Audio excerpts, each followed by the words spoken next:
So yun guys, may nakita tayong babae. So tulungan natin kasi nakakaawa. So yung pera ko guys ay 50 pesos. So bigyan natin ng 50 pesos ayun yung pera. So tulong natin kahit konting blessing guys. So wala naman akong malaking pera. So pinadala ko din dun sa anak ko yung pera ko. So tulungan natin yung babae ngayon doon. So nakakaawa guys. So tanungin natin kung taga saan si ate, no? So tulungan natin, bigyan natin ng 50 pesos para makakain siya ng kahit konti.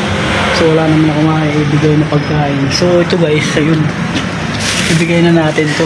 Ayan, ibigay na natin itong, anong pangalan nito guys, yung matamis guys, binili ko kanina sa palengke. So yun, ibigay na lang natin kay ate kasi nakakaawa. So may kaunting trabaho, so ibigay natin guys pag nakaluwag-luwag tayo. So yun, ibibigay natin. So samahan nyo ako guys, bibigay natin to kay ate tsaka yung 50 pesos, no? Tulong natin sa kanya. So yun guys, tara, let's go.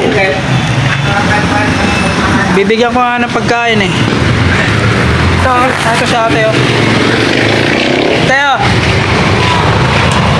matamis yan, matamis. Taga-saan ka, te? Taga-saan ka? Taga-rito ka lang? Ha? Wala kang bahay? Saan bahay mo? Kilala mo yan? Saan? Ito pa yung kuwan, oh. Para makabili ka ng kuwan. Thank you, salamat. Ingat ka ha, ingat ka. Kumain ka ha. Wala kang bahay dito? Kahit kuwan, probinsya. Uli-uli ka lang dito.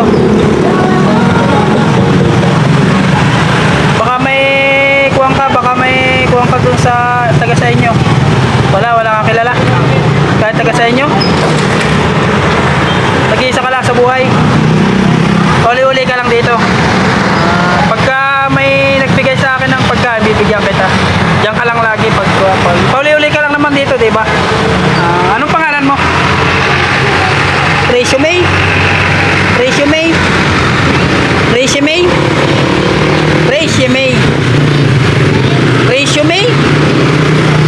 Kaya nga resume. What? Resume. Resume. Apelyido mo? Banawan. Ayan guys, baka nakikilala ninyo si ate, oh, pauwi na lang ninyo sa inyo. Ayan. Si ate Semeng, ayan. So, tulungan nyo guys, ayan. Lagi ka naman dito, no? Pag may nagbigay, ikukak mo na lang sa'yo, ha? Sige, ingat ka ha, diyan ka lang. Kumain ka muna. Hello guys, may nakita po tayong babae dito. Ang pangalan po daw niya ay si Ate Resume. So ang kanya apelyido ay Banawan. So ayun, baka gusto niyo tulungan. So ayan po, nakita ko po siya kanina. So tayo nga guys, baka nakikilala niyo si Ate Resume. Ayan, so ayan po yung mukha niya. So tingnan po ninyo kung kilala po niyo. So i-PM lang po ninyo ako kung kilala po niyo. So ayun nga guys, tinulungan po natin si ate, nakakaawa. Ayan po, nag-iisa na lang daw po siya sa buhay. So alam ko po na mayroon po siya ibang mga kapatid o magulang. So ayan po siya, uli-uli lang po siya dito. Ayan, sa Kawit, Cavite. Dito po yan sa Kawit, Cavite. So dito po nyo puntahan pag po nakilala nyo yung mukha ni Ate Resume daw po yung pangalan niya. Ay nag-isa na lang daw po siya sa buhay. So Ate Resume, huwag ka mawala ng pag-asa. Malay mo, nadyan lang pala yung mga magulang mo at saka mga kamag-anak or kapatid.